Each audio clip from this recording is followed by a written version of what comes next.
Certaines lumières nous éclairent longtemps. En ce temps de l'Avent, sur la couronne tressée, on compte les bougies qu'on allume un dimanche après l'autre, compter les jours jusqu'à Noël, espérer goûter un peu à cette trêve dans un monde où on ne s'arrête plus.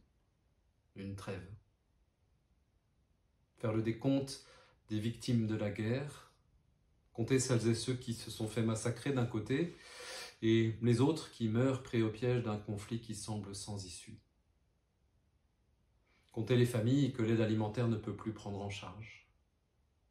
Compter l'argent qu'il reste à la fin du mois pour voir si on pourra faire des cadeaux aux enfants. Le Seigneur dit à Abraham, « Regarde le ciel, peux-tu compter les étoiles ?» On ne compte pas les étoiles. On reste juste subjugué par leur beauté silencieuse. Comment la promesse de Dieu peut-elle rester audible pour notre société qui compte avec frénésie?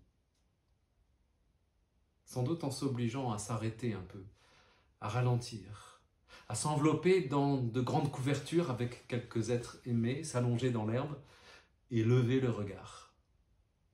Qui n'a jamais observé un ciel étoilé et perçu la manifestation indicible de quelque chose de plus grand que soi?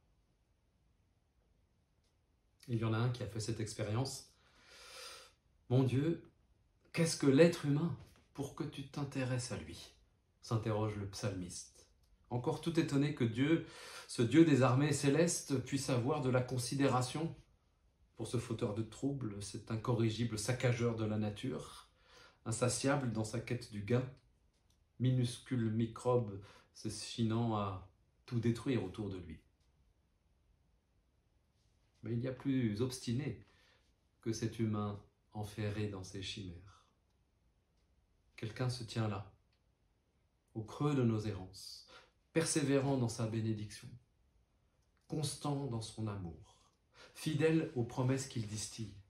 Dieu rejoint l'humanité au milieu de sa déliquescence et lui offre un évangile de vie, une vraie vie qui n'a pas de prix, si ce n'est celui dont le Christ s'est acquitté sur la croix.